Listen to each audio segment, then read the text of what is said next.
1926 foi quando começou para valer o governo atacar a nossa aldeia, né? Porque como a gente reivindicava o território e foi em 33 determinado, demarcado o território de 50 léguas para os Tupinambá e Pataxó. Entendeu? 33. 1933. Mas o que aconteceu foi que um grupo paramilitar do governo Getúlio Vargas, chamado entregarista, né? Sim, sim. Os entregaristas, aqui no sul da Bahia, não concordavam. E eles nos acusou de ser comunista, de ser uma célula vermelha, atuando no sul da Bahia, porque trabalhávamos coletivamente e tudo era distribuído igualitariamente entre todos, né? E não tinha essa questão financeira envolvida de quem pagava para quem e não tinha tudo bem comum, não individual. E eles queriam distribuir a terra. E nesse enfrentamento a gente teve uma ocupação de 1926 a 1938 dentro da aldeia da gente. Fizeram o seguinte: cancelaram a demarcação de 50 léguas. Como o Tupinambá, liderado por Caboclo Marcelino, fez o enfrentamento direto ao governo. Foi de 26 a 38? A ocupação militar dentro da aldeia da gente. Nossa. Entendeu? E mataram centenas de índios aqui. O governo Getúlio Vargas matou mesmo indiscriminadamente dentro da aldeia da gente. Em 1938, eles forçaram uma aldeia a fazer um acordo. Em troca, eles não atacariam. Aí o cacique Marcelino se rendeu, foi preso como comunista, levado para o Rio de Janeiro e foi morto pelo governo lá. E não devolveram o corpo e nem prestaram conta a nós. Isso, Getúlio. Aí eles determinaram que a aldeia da gente não seria mais aldeia, seria extinta. E nós não seria reconhecido como aldeia porque ser comunista. E aí foi mantido só a aldeia reduzida de Caramuru, Catarina, Paraguaçu, que a aldeia Caramuru, Catarina, Paraguaçu é a aldeia Tupinambá de 50 léguas em quadro.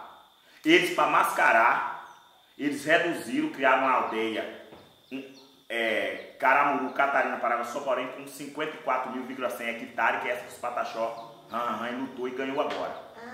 E eles excluíram todos os Tupinambás de dentro de qualquer aldeamento, por ser um povo que agora é arredio e altamente guerreiros, então eles tinham que exterminar.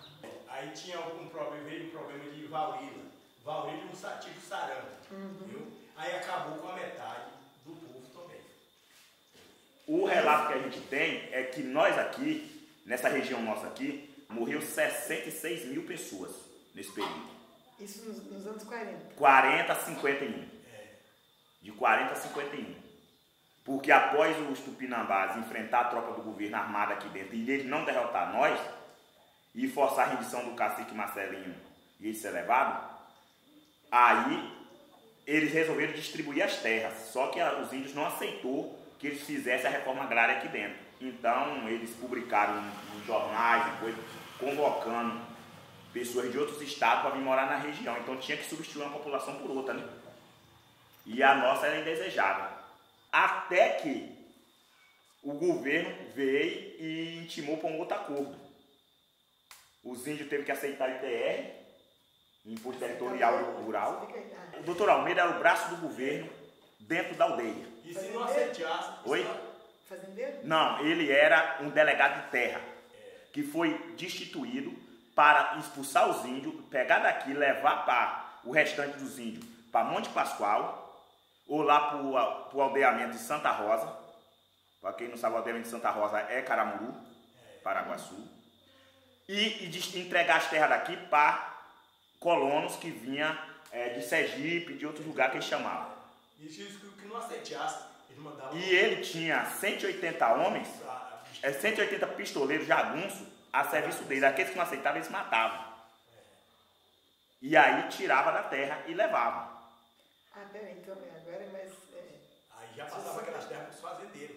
Então esses cabras, eles eram responsáveis por estar com os homens e entrar aqui e dizer assim, ó, vocês vão embora porque fulano já declarou essa terra como deles e vocês aqui são invasores. E quem não aceitasse sair, eles matavam. Ali tu media aquela terra toda para ele, que era para aqueles. Aqui a situação foi se agravando ao ponto, meu avô teve que assumir a linha de frente, porque eles queriam levar todo mundo para os outros, para a terra dos índios, que é Monte Pascoal, o assentamento de Santa Rosa, aldeia Santa Rosa. Aí, mas meu avô reuniu os parentes, botaram uma de espingarda velha chumbeira nas costas, e aí foram até uma, ameaçaram eles e disseram que tinha que devolver a terra, senão eles esbarraram lá. Aí foi aí que eles voltaram e redevolveram as terras que eles tinham medido. Aí por isso que aqui na Serra do Padeiro nós ficamos com várias concentrações de terra até hoje. Então nós índios perdeu a terra praticamente do que eles distribuíram, não conseguimos manter porque tinha morrido quase todo mundo. A força de manter nós não tínhamos tudo. É claro que para conseguir fazer isso os encantados ajudou muito, né? Mas aí a gente conseguiu, meu avô conseguiu deixar os familiares com terra. É seu pai? Era meu pai e meu avô. Sei. Que era o Meu avô, Marcolino? que era o velho Francisco Ferreira da Silva, que era João de Novo, era o velho Novo, e tinha João de Novo, que era João Ferreira da Silva. Velho Novo? Ferreira da Silva. A gente chamava família No. Aí todo mundo só conhece nós na região de uma família No. João Francisco? Era João Ferreira da Silva, João que era Ferreira. meu pai. E meu avô era Francisco Ferreira da Silva. E aí eles fizeram o enfrentamento a esse doutor Almeida. Se vocês forem um ali e for entrevistar, você vai ouvir barbaridades. Como é que eles faziam aqui? Bom, eu acho que vocês entendem bem o que é tortura. Então vocês vão ouvir um relato, você pode chegar em Una e qualquer pessoa de Una tem isso na mente. O que é que eles faziam aqui? Vai falando devagar, então, para eu poder apontar sempre. Eles pegavam, por qualquer coisa, eles prisionavam índios aqui. Eles que é... É o doutor Almeida. Essa Porque... família Badaró. Não, o doutor Almeida, que ele era o delegado de terra e delegado mandatário. Esse é o tal terreno. Os Badaró era somente para medir e negociar. E a lei que é instituída na região do município de Canasvieira, Una e parte de Ilhéus era regida a mando do Estado, Do estado da Bahia. da Bahia, por esse doutor Almeida. Então eles pegavam, eles fizeram uma piscina e botaram um beré dentro. Um beré é um peixe de água doce aqui. E aí um fazendeiro, um cara desse aí acusava, por exemplo, um índio de ter roubado qualquer coisa da fazenda deles. Aí eles vinham cá, aprisionavam, levavam para a Una e dizia assim, ó, para provar que você é inocente, você tem que mergulhar nesse poço e só levantar na hora de conseguir pegar esse beré de mão. Só que as pessoas não conseguiam pegar o beré porque o tanque era grande, o beré é um peixe de água muito veloz, e toda vez que a pessoa levantava, porrada, aí a pessoa tinha que descer de novo, mergulhar. E quando conseguiu, infelizmente, quando alguns tinham façanha que conseguia pegar o bendito beré, aí era pior, dizia, tá vendo, você é tão ladrão que consegue pegar um beré. Aí apanhava do mesmo jeito, ou seja, o cara era condenado de qualquer jeito. Eles matavam, né, pai? Abria a barriga e jogavam dentro do rio Una, porque para não boiar os corpos. Então, até chegar aos anos 80, essas atrocidades aqui foi contínua. Agora a gente nunca percebeu, sabia? Que isso era, a gente sempre soube assim, que qualquer coronel aqui era regido e tinha a lei do governo, era o governo que ordenava. Então eles mantinham o comunismo fora da região. Eles eram instituídos para o comunismo não entrar na região e todo mundo ser funcionário deles. Tinha que trabalhar para esses coronéis do cacau. Esses coronéis, eles que diziam quem era o prefeito das cidades, ninguém podia votar em outra pessoa, a não ser no que eles ordenavam. Esses coronéis, eles diziam que... Isso agora dos anos 80? Sim, até dos anos 80. Eles que diziam quem ia ser vereador, quem ia ser o delegado da cidade, juízes, os filhos deles, eles mandavam, todo mundo recebia patente. Por isso que essa região sul da Bahia até hoje é muito complicada. Muito complicado, porque os filhos desses coronéis todos viraram delegado de federal, juízes federal, promotores, políticos fortes, porque essa região sempre foi uma região muito rica, tanto na questão peixeira, de pescaria do mar, como na questão agrícola, da questão do cacau. E assim a vida foi. Eles mandam em tudo. Mandem tudo, inclusive até destituir o aldeamento de Santa Rosa, expulsar todos os indígenas de dentro e pegar e o Estado distribuir título de terra para todo mundo dentro da aldeia. Quando foi isso? Aí eu não lembro do ano, mas foi também na década de 60, né? Estava Porque 51 Alfredo ainda estava aldeado lá, lá ainda, e todos os outros meninos, que era lá no posto dos índios. postozinho, tá todo mundo aldeado. É porque quando se E fala. botaram os índios pra onde? Oi?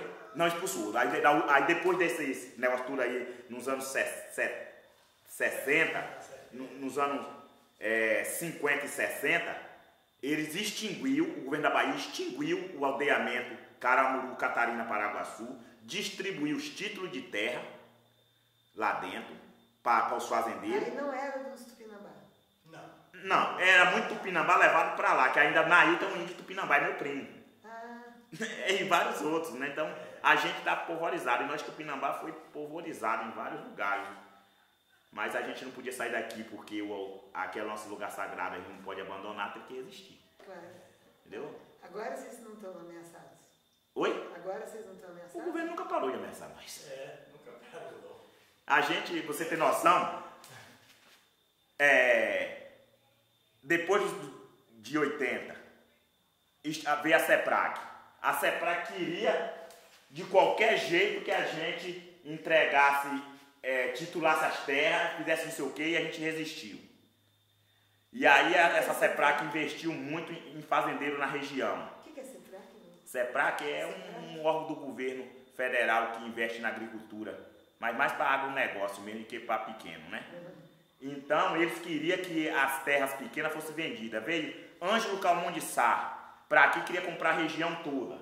Veio os caras da Michelin querer comprar tudo aqui, fizeram um Nacal aqui com mais de 3 mil hectares de terra, matando famílias, expulsando e tomando terra. Quando faz? 1975. Ah, então peraí, vamos devagar para esse pedaço aqui que eu quero. Essa aqui eu lembro da data. Você falou bem rápido da CEPRAC, é isso? Oi? A CEPRAC é um órgão do governo que investe na agricultura e queria tirar vocês para pôr. Agora, Não, a CEPRAC queria transformar nós de vez em agricultura, legalizar todas as terras, fazer titulação, e a gente não admitiu. Dividir, lotear. dividir, Dá não pra para ele ter, vocês. Porque seria ruim, nós não podíamos reivindicar mais o território, né, se eles fizessem isso. Claro. Agora, você não tem, porque é bom quando tem um. Assim que chegou uma grande empresa que ia trabalhar com o cacau aqui na região, e aí chamada Unacal. E aí, se vocês quiserem visitar, eu estou lá morando lá dentro. Você vai ver a estrutura que eles montaram de 75 até 96 lá dentro. Então, esse pessoal, para fazer essa ocupação e adquirir 3 mil hectares de terra, eles tiveram que forjar título de terra, eles tiveram que fazer tudo, expulsar famílias, matar famílias inteiras, tiveram que fazer todo tipo de atrocidade. Mas isso com o exército ajudando, com a polícia ajudando? Não, com a polícia local, aí não é o exército, mas sim com o PM, com as PM, tudo, porque tudo aos olhos do governo. Porque era interesse do governo, que sempre considerou nós um povo atrasado, né? E aí, então, eles queriam expulsar, porque é um local de muita água, muita serra, terra fértil. Com a ajuda da PM. Uhum. Aqui de Ilhéus. Não. De Ilhéus, Itabuna, Buerarema, Una, tudo não é muito diferente. E nós continuamos assim, essa região sempre foi turbulenta. Aí com a luta nossa, a partir do ano 2000 para cá, para adquirir de novo o território do Tupinambá, pelo menos parte dele, aí a violência governamental voltou com peso total de novo para cima de nós tupinambás, principalmente nós aqui na Serra do Padrinho. De volta, a gente retomou tudo aquelas tragédias do passado, voltou com força total. Porque em 2008, por exemplo, 2008, aí a Polícia Federal atacou nossa aldeia com 180 homens, 2 helicópteros, atirando de .50 de metralhadora na gente. Pegou aqui nós estávamos com 125 crianças, menores de 12 anos, os índios todos têm que se expor para tirar essas crianças, levar para a floresta, e foi das 7 da manhã às 5 da tarde, o dia inteiro eles atirando e bombardeando a aldeia. Atirando de .50 de cima e de metralhadora por baixo, e de bala de borracha, de todo tipo de Bomba? De bomba. Bomba de fumaça? Bomba de fumaça não, agora balas de verdade, né? Agora. Aquelas queimogênicas que a gente passava no corpo, aí fica queimando, fica queimando. Como é que ela chama? Queimogênica. Lacrimogênea, sei lá. Ah, sei. A minha casa Sei. As casas ainda estão furadas ainda de bala ainda. Aqueles buracos com o avião. Nós pegamos, e como eles cataram muita coisa, mas a gente conseguiu recuperar muita coisa e mostramos para o governo também. E também entregamos as cascas da ponto 50 também para o pessoal do governo. Aqui, ó, quer dizer que eles não atiram. Tá aí, demonstramos. Uma criminalização todos. Era o Fernando Henrique ou já era o Lula? É Lula. Então não é 2000 então. Ah, 2008. 2008. Ah, 2008. 2008. Caramba, isso aqui para as recomendações é bem. Aí, todos os juízes da região, estadual e federal, concentrou todos os processos criminais em cima da minha pessoa e da minha comunidade, da aldeia aqui da Serra do Padeiro. Aí, em 2009, os policiais pegou 5 índios que torturaram com choque elétrico, que arrancou os couro, a pele dos índios torturando com choque elétrico e outros tipos de coisa. E aí, 2010, houve outro ataque na aldeia, eles me pegaram 2 horas da manhã, eles me sequestraram dentro da casa e me levaram, eu passei por 8 presídios, me levaram diretamente, sem condenação, sem processo formal nenhum. Eu fui para Mossoró, eu e meus irmãos, toda a minha família foi decretada ordem de prisão para a família inteira. Por que Mossoró? Rio Grande do Norte, lá mas por quê? naquele presídio que só pode ir os presos de segurança máxima lá do... Nossa. Aí eu e meu irmão Gil ficamos 2 meses presos naquele presídio isolado, lá dentro. Mas antes nós já tínhamos passado por outros presídios, depois fez todo o percurso de volta quando conseguiram derrubar as prisões lá em Brasília. Aí o delegado daqui de Ilhéus Federal ligou para o juiz em Guararema, o juiz decretou a mesma prisão que foi cancelada em Brasília, foi renovada pelo juiz estadual, foi para outra, saiu de uma prisão para outra. Passou por 5 prisões. Aí não, depois que saí das prisões federal, aí o juiz estadual decretou outras prisões, aí saiu eu e meus irmãos direto para os presídios estadual, aí fomos circular presídio estadual. Nossa. E assim continuamente, então a gente não pode dizer... Como é que te soltaram? Oi? Como é que você foi solto? A pressão do pessoal de direitos humanos em Brasília, dos outros acompanhando, e aí os juízes, por falta de prova, teve que revogar a prisão na última. A primeira, entendeu?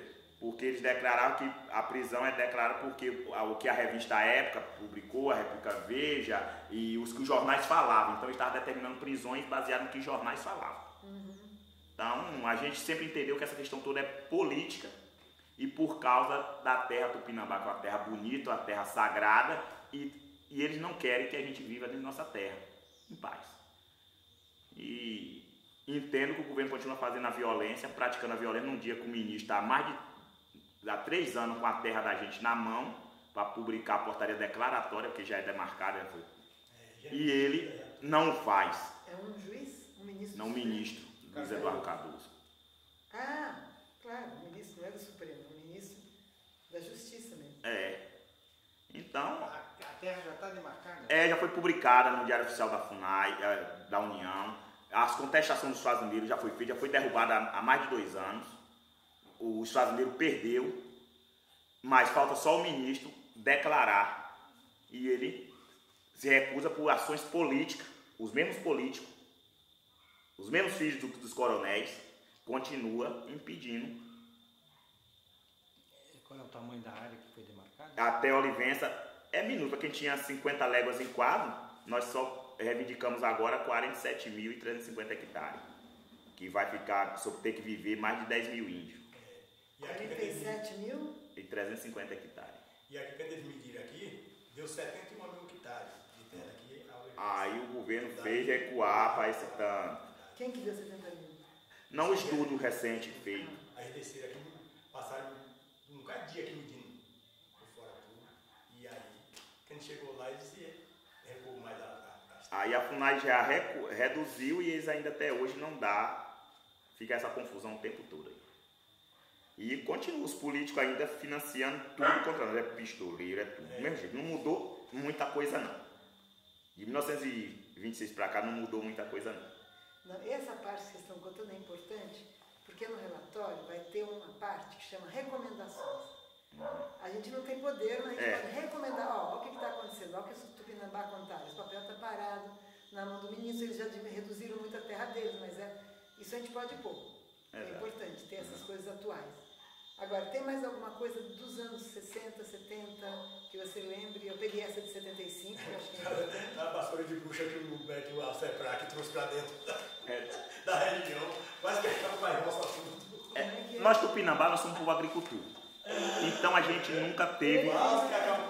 Nós nunca teve dificuldade de viver na floresta, porque de tudo a gente sabe fazer um pouco. Sabe caçar, sabe pescar e sabe cultivar o solo. Então, por exemplo, a região, mandioca, principal produtor de farinha da região toda, somos nós Tupinambás. A aldeia Serra do Padeiro, a aldeia Serra das Trempas, que é a outra serra ali embaixo, e Santana e Santaninha. Vocês são hoje os maiores produtores de mandioca? Somos os únicos na região que produz farinha. Mas, como o sistema do governo é errôneo, diz que leva tudo como agricultura familiar, a gente vende a farinha e o agronegócio divulga que é o pequeno produtor produzindo. E é mentira. Aí quase tudo aqui, cacau, quem primeiro plantou cacau na região foi nós. Foi os parentes da gente dentro da mata que ia para Canasvieira, quando chegou o cacau na região de Canasvieira. Então os parentes pegavam os cocos lá e plantavam dentro da mata. E ele se adaptou demais dentro da mata. Por isso que eles descobriram que essa região era boa de cacau, porque os parentes plantou muito perto dos anos 80. Aí tinha uma peculiaridade, a gente não ia para a rua comprar as coisas, eram os não índios que compravam para nós. A gente trabalhava, fazia tudo, colhia cacau, secava, fazia farinha, e os não índios que levavam 20 dias e compravam a nossa comida, a nossa roupa, nós entregavam para nós. Aí ele sempre lucrou muito com isso, né? Porque roubava nós, não recebia quase nada. Quando os encantadores ordenou que a gente tinha que, os netos, estudar para assumir o comando das coisas, para aprender como o branco vivia para poder adquirir a terra de volta, aí nós arrumamos uma mãe de inimigo de novo, né? Porque aí a gente sabia orientar nossos pais, que nós já sabia contar, sabia tudo, aí a gente tirou o poder deles vender as coisas para nós, comercializar as coisas para nós. Falou, não, agora nós faz isso pessoalmente. Aí, daí para cá, os inimigos só aumentam. E agora que a gente lutou e estamos recuperando a terra, agora mesmo fizemos retomada generalizada dentro do território, recuperando já 90% do território, mas já está em nossa mão. Aí E aqui os primeiros pés de cacau que foi estado aqui no estado da Bahia foi em Canasvieira. Tinha o cacau Parazinho e o cacau do Pará, que era o cacau maior. Tinha um cacau maior que chamava cacau do Pará. E o cacau pequeno, que era aquele caçado, chama cacau Parazinho. Nós temos isso aqui até hoje. Nós temos as matrizes. Desses pés de cacau lá, foi tirado as frutas e plantado na plantação. Mas hoje tem cacau em tudo legal. Hoje, em matéria de alimentação, vocês têm... Não, nós Tupinambá, nós nunca teve dificuldade. Porque a alimentação, graças a Deus. nós é um povo altamente orgulhoso. E nosso avô criou nós dizendo assim, ó, não dependa de ninguém para viver, dependa do povo. E aí vocês têm que trabalhar, não deve pedir nada estranho, né? E nós foi sempre educado para pescar, caçar e trabalhar e fazer nossas próprias plantias, nossas próprias roças. Então nós somos criados. É uma das resistências nossas para a FUNAI. Nós sempre falamos, na FUNAI nós não aceitamos cesta básica, nós não aceitamos nada. Nós queremos ficar em nossa canto, em nossa terra. Deixa que nós se vira. Nós temos nossas terras prontas, deixa que nós temos de comer, nós temos. Aí a gente sempre foi educado para ser autônomo a linhagem dos Tupinambás nossa sempre deixa uma coisa: o que ganha a guerra é comida, não é arma. Se você tem comida, tá forte, você aguenta muito tempo. Se você tá com fome, com a arma de arma nas costas, você perde a guerra. Porque você fica com fome, não vai para lugar nenhum. O período mais crítico para nós mesmo foi quando o governo cercou mesmo e a gente não podia ter comida, né? Isso foi quando? Não, nessas décadas de 60, né, que a gente ficou aqui excluído, todo mundo dentro dessa floresta aqui, que era para ser expulso mesmo, né? Aí chovia muito, fogo para nós é comer macaquinho cru mesmo, dentro da mata e vivendo. Então isso foi anos 60 e 70? Até essa vez eu sou de 1974, comi macaquinho cru até umas horas. Aqui dentro. Aí foi 60 e 70 que cercaram vocês? Não, nós estamos cercados aqui desde o tempo de Getúlio Vargas, né? Não, mas esse tempo que cercaram, que vocês não podiam mais diversificar a agricultura, esse tempo que passou fome? A fome foi instituída desde o tempo de Getúlio Vargas. Para a gente superar isso aí, Só depois dos enfrentamentos que meu avô fez e retomamos, de fato, posse de parte da terra da gente aqui e mantivemos para poder plantar, porque a gente não tinha... Eu acho que vocês devem saber uma lei de terra que tinha, que qualquer pessoa podia chegar num cartório e declarar terra. Isso não é lei, isso é fraude fundiária. Ah, pois é. Então, os caras chegaram, pessoas que nós nunca viu, declararam e diziam assim, peraí, eu tenho um documento aqui dizendo que eu sou dono. Apresente o seu. Como é que a gente vai apresentar documento dizendo que é dono? Aí, entendeu? Aí, quando eles plantavam, eu mesmo assisti, minha tia Zilda, ali ela colhia o cacau, secava, depois do cacau seco, o fazendeiro do lado dizia lá em Una, dava queixa, dizia que o cacau era dele, a polícia vinha, armada, tudo de escopeta, e subia em cima, pegava o cacau, sacava e levava, e dava para o fazendeiro. Vamos anotar aqui, eu estou nas fraudes fundiárias, o pessoal pegava documento na cidade, estou nessa ainda. Isso.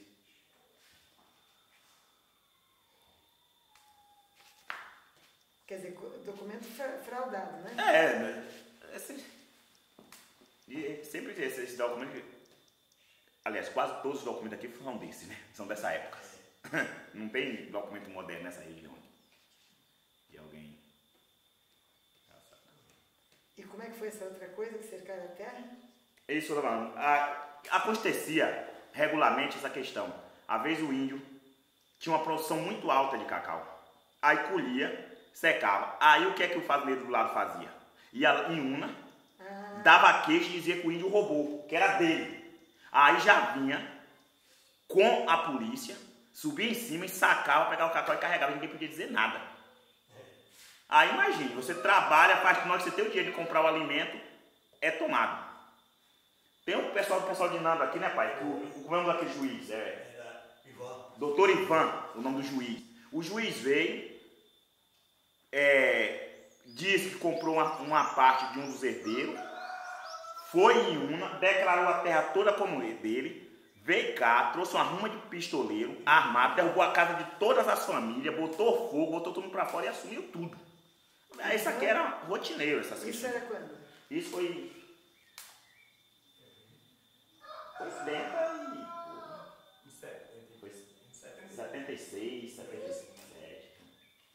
76 a 77, por isso. Mais ou menos. Então ele veio a mando de um... Não, o juiz mesmo, esse é o juiz mesmo, porque ele queria comprar muita terra na região. Pra ele. Não, a questão aqui, muitas vezes as autoridades mesmo, é polícia que vira proprietário de terra e toma, é juiz que vem e toma a terra diretamente. Esse mesmo é doutor Ivan. Foi um caso muito comentado na época, bem... Sobrenome vocês não sabem não, né? Quem sabe bem o nome é o professor de Almin, né? Ivan. Você chama doutor Ivan? Chama doutor Ivan. Ele é um juiz, foi muito conhecido, acho que hoje, por causa da idade, eu acho que está encostado em algum lugar para morrer. Mas ele é vivo ainda. É vivo. Ainda. Não, Eu acho que esse processo... Inclusive, essa família ganhou esse processo na justiça para poder voltar, só que ele falou que se a família voltasse, eles matavam. Aí eles viraram assentados, fugiram com medo. Essa família é indígena. Parte dela sim. Parte dela parte não. Porque isso aqui ocorre muito, de parte da família ser indígena e parte não ser indígena. E conviverem. Bebeto é casada com a prima da gente. Bebeto, filho de nome. Com a irmã Zé Gordinho. Tem a mulher de Pombo, os outros que são índios. Né? São de lá também. Isso.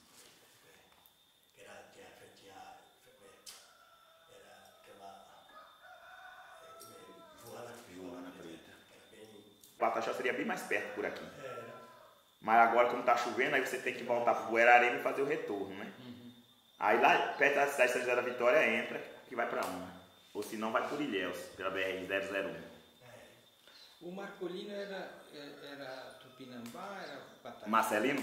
Marcelino. Marcelino Tupinambá, Marcelino Alves, primo da gente. Aqui na Serra.